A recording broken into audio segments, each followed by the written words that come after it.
amawulire nga nasose nagafunye nga nzukusema okusaba esaawa omwenda zenzuka okusaba nendaba ku social media nentunulako naye saasose kukkiriza nalowooza nti ebintu internet batera obika abaana abantu abalamu. After that era saakitutte serious because nabaddeko nankato emabega nnaku nga bisatu nga mulamu nga talina wamuluma talina wadde wakolaki but wentuuse neŋŋamba SPD boss waffe Senkubuge neŋŋamba is it true naŋŋamba Uncle Kato afudde amanyi gampeddemu era mbadde sobola onkoze sikoze sinze but ng'omukkiriza mu Katonda nzikiriza nti okufa tebakwebala twava eri Mukama Katonda tulina okudda wabula ofudde otya ofudde okkiriza Yesu Kristo ng'omulokozi wo oba osembeza Yesu Kristo ng'omulokozi wo kyekisinga obukulu tudde eri Mukama Katonda kubanga okufa ffenna tugenda kufa. That's why mbagamba nnyo nti reason is the world masterpiece ng'oggyeko Katonda ekyokufumiitiriza okufumiitiriza nsonga ya bwongo tyovola nga nkwata nnyo akatabo kano aka reason sikakwata bukwasi wabula nkasoma nakana ka success and fair based on reason and reality.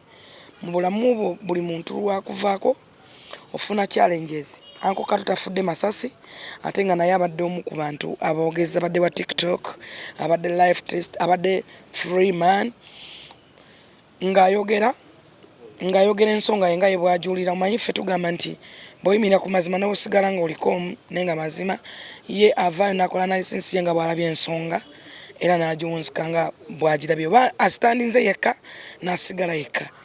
So mu industry ya music aziba musician abadde mulungi nnyo because first of all writer y'omu ku bawandiisi abakyasinze okubeera the best one mu bawandiisi abayimbi abasinga balina music ennyimba ze balina kati ng'omutunzi Rebecca Jingo bangi zonna muwandiisi ate muyimbi ate director bamisa kisemakula bonna bayise mikono gye ba Godfrey retire olaba nti abantu ba brandings bangi kawerwa technicians ba mitanda there are many people abayise mikono gya Kato Lubwama kati ne mu production ya drama mu drama banakatemba era naye aleseeyo Kato Lubwama yatandika ekifaananyi ky'aba comedian omwamulabiranga ng'ayambalanga bidugu ng'ayambala opale n'adduka n'akola amaaso bw'ati n'alaga nti comedian osobola okola ssente bacomedian bonna by the way oyo yalinga menta waabwe najja ng'akikyusa n'ayingira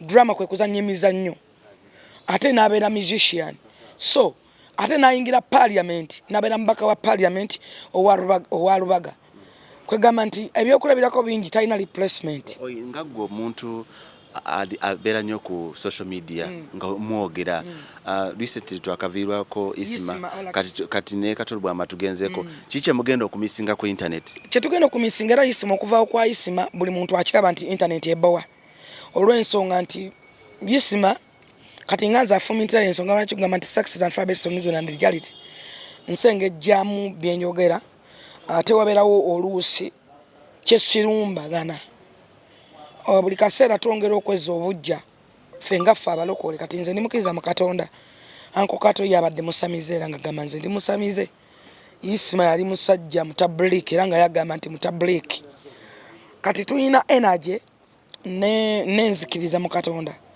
nze ebiseera ebisinga kati njagala kubiwa Mukama Katonda njagala kudda eri Katonda nadda eri Mukama Katonda but obulamu obusinga bwensigazza oba bwennina obusinga obunjagala kuweereza Katonda ne music njagala kusigala kuyimba wa gospel because mpulira nga ebintu bingi ebitusoomooza mu bulamu kati Uncle Kato tafudde masasi tafudde eki bamutwala ettaka bamututte ebweru gavumenti nemuwa kawumbi kalamba abagaga ne bamuwa namutwalako mubagaga bange ne bamuyamba ne bamusala emirundi n'emirundi naye nga Katonda akyamuleseewo still gwe yatuusiza omutwala yavudde namutawe nabaga tuvuge tuddeyo ewaka ng'atuuse ewaka wenyini n'awulira nga awulira ki kati Katonda yayina naggambe ng'oggyeko okufumiitiriza kuba ekyokufa kya buntu okufa tebakudduka tebakwewala tebakugaana tebakuziyiza omuntu ayingira mu buliri nga mulamu ne bagamba akoze eki afudde. Tulinako abasajja abagagga abanene mu gavumenti babadde mu ababikanako Mungu abasobozesezza okubanga balamu kati omukulu nga wava munno waali era aweereza eggwanga mulamu Mukama yamuwonya naye nga newoba n'essente nga mukama takkiriza kuwonya oba tosobola kuwona. Oba kubakubiriza bannayuganda mbagamba ekigambo kimu nti ne bannakatemba ne bamusician Kato Lubwama banjawulo kubanga agwa mu bannakatemba ne bamusician ebintu ebyo byawukana. Agwa mu Senkubuge ate n'agwa ne bamusician. Kyova laba Maisa Kisemakula batekinze action, Honorable Nsereka atekinze action, Speaker owa Parliament Honorable Tayebwa atekinze action.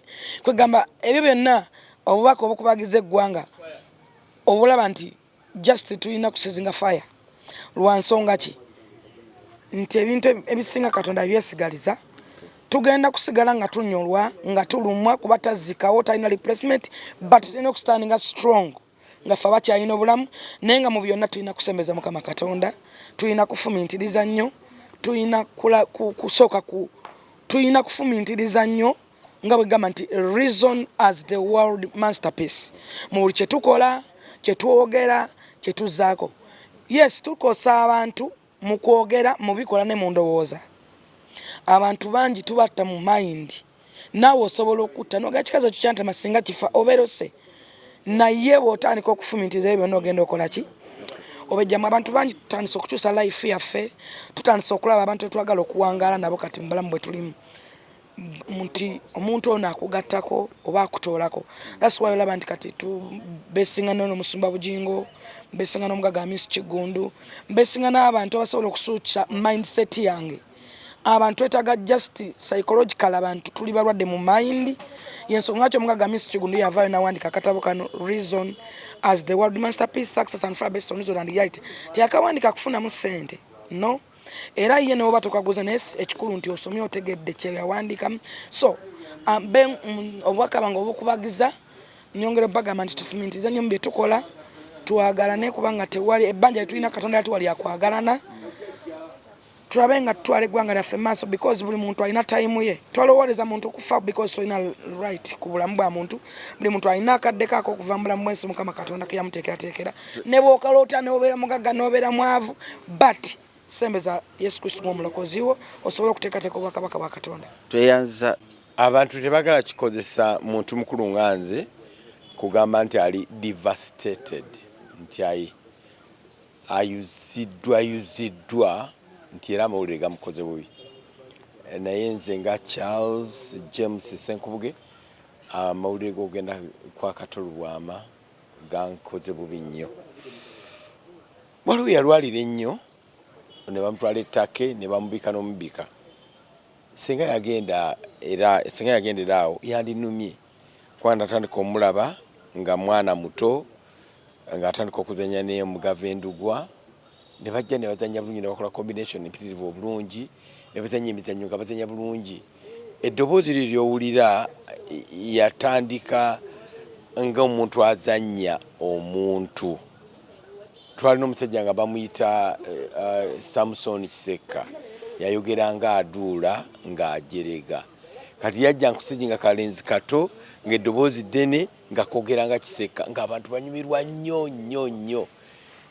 Incidentally n'afuukira ddala Kiseka ne bwakuze n'asigala nga n'entambula kumpi yeye naye olwo Kiseka yabanga amasuuti ono yali agalese ennaku zino nga takyagabeeramu. Lwaki nkugambye nti luli yandinumye naye ate kati annumye nnyo kubanga waliwo project gye tukolako twatula naye ne tugamba tugiyite tutya ne tugiyita tiimu egenda okuzanya bagiyita the Dinosaurs nga wano tuli under Theatrical Association Uganda. Bannakatemba bonna bali mu ggwanga naddala bali ababingwa yeri idea ya Dinosaurs agasolosula agatakyaliwo okuba nti gavuddeyo oba weebuuza nti gabadde ki nga ddala babingwa Kato Lubwama ba Charles James Senkubuge ba Abe Mukiibi abo tekyazanye every weekend ba Maria Mundagire ba Alex Mukulu baani bonna nga tugenda kwasembulinga wamu mu muzannyo guno. Kati nze chairman wa tiimu eyo egenda okukola ekintu ekyo era yanumbaka wange nga bagala okugenda Emoroto nga mbagamba nze sikyayagala ebintu ebyo. Tubeera nga babega nangamba let us try one go tulabe nti tuzaawo theatre industry. Nangamba ng'amanyi famire yange nangamba nti omwana waali Germany asoma theatre.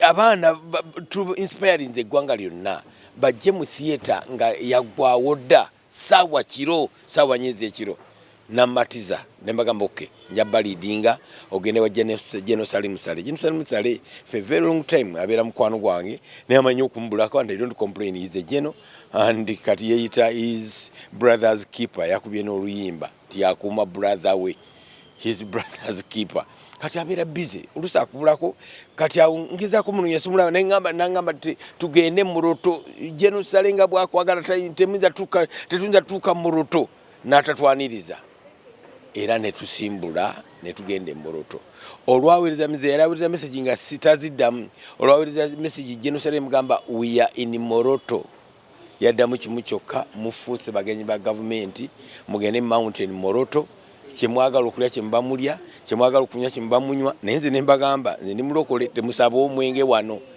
nenga buli mmere buli kyakunywa buli kyakulya buli abaana nga bajja ebicupa ebya mango ebyaki buli kimu ng'omuntu amala okulemba nanga sijagala bampe endala kati tebamugana.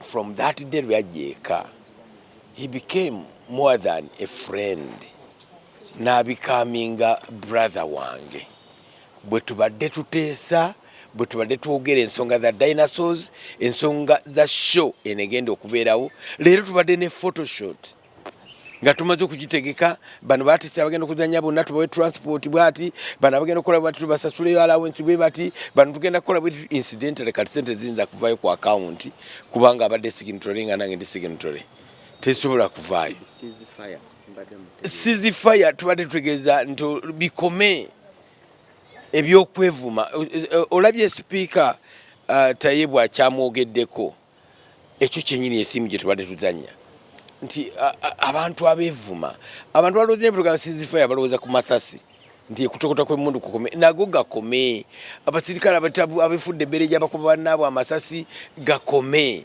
entalo mu nsi eziri wonna zikome naye n'entalo eziri ku social media zittira ddala abantu omuntu avuma munne omuntu n'agwa eddalu psychologically gwe n'otokimanya nti oyo yavaawo naye nga ali belittled ate okugjayo omutwe nga as a person the character was assassinated and murdered atubadde tuzanya omuzannyo ogwo nga ebyo byonna twagala tubijjeyo naye totya nga segwenda kuba gwa byabufuzi nga tuzanya love story omwana mukyoli Odongo Kara avaayo ne yeetantala okuwasa muwala Namugalu nga ntaata wa Namugalu abazadde be battibwa abasajja baali bambadde engoye ezifaanagana ez'amagye nga boogera olulimi lukyoli ayinza obbakkiriza okuwasa muwala we oba tasobola gwe muzannyo ogwo. Mulina enteekateeka z'okumutwalako ku National Theatre? National Theatre tuteeka omutwala ku National Theatre Kato Lubwama ate kugenda ku National Theatre baba baagala oba tebaagala ebe batugaana tujja mutwala butwazi tubeerewo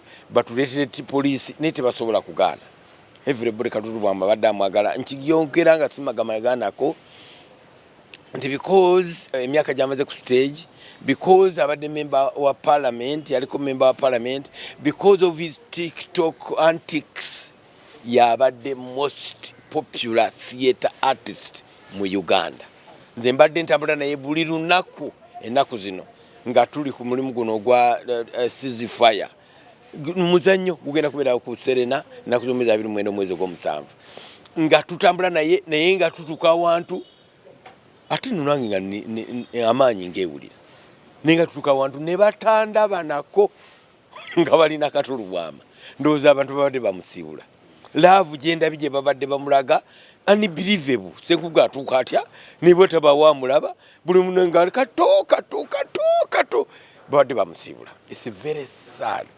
Kyankubye wala namuli we nagafunye sazeemu kutereera show njikoze lwa kisa kya Mukama okugimalako era kati tugenda mulumbe kugenda maaso n'enteekateeka ngenda tugenda kuba ebintu tubitambuza tutya naye nga kitalo nnyo kitalo ddala. Kitegeeza ki nti obulamu si bwaffe ekisembayo olokoka ddi. Okusooka kizo baga nti okufa tekuli serious. Lwaki otwala Kato? Really. Ku bantu bonna abayina ebizibu neki Kato Lubwama agezezaako kyonna kisoboka okusala okufa. Era okufa really you know, of course it's unavoidable. Alwadde agenze mu ddwaliro, he has kept himself kwa newankubadde abadde alina pressure nakinga babadde baŋŋamba naye ngolaba agezaako kyonna ekisoboka okujja avoidinga. Very unfortunate, very unfortunate. Kibi nnyo. Kato ebintu bingi abikoze, abadde mu entertainment, abadde ku radio, abadde ku TV, abadde mu theatre, abadde mu parliament, abadde, he has virtually done everything. He's been a street boy, he's been a statesperson. In a shortest time gy'abadde naye, I don't know whether he has made even 50, naye agezezaako okukola kyasobola okukola. Naye okufa, you know, kagamba okufa linawulidde nti Kato afudde. Nanisa okulowooza kufa nendaba nga kuli very unserious, very unfriendly, very, you know, because bolanga Kato abadde yafuuka even friendly nga n'engeri gy'akwogerako, you know, omutima gwange bakoze bati naye nja kubeerawo biki. Very unfortunate. Naye tulowooza nti bintu byakoze abadde kyakuyiga nti omuntu asobola okuba mu bulamu obuzibu very hard life naye n'afuukamu ekyenjawulo. Because Kato bw'owulira story ye, is a street boy, is a very street boy. Akulidde ku street, is a self-made man. Alinga akatiko bunaku bwaga nti kemezeza ne katambula. Naye whatever the case, tujja musubwa nnyo nga bannayuganda ffenna. Nze we nabeera ministry ya tourism yalina ebintu bingi bye yaleetanga ebisobola okusitula eggwanga, badde alowooleza ku speed nene nnyo, and in a very funny way. When I launched the Rolex, everyone castigated, everyone thought nti kinali nkoze kyali kizibu. Kato came to me n'angamba twali tulabye abayaaye naye ate gwe otuyitiriddeko, and what kyoleese kino is going to make changes here. And the first day everyone ng'akyali mu byakuyomba byakola Kato came to me n'angamba n'amanya gye nali ntunula wa Uganda gye nali ntwala. So it was somebody abadde alengera in an artistic way.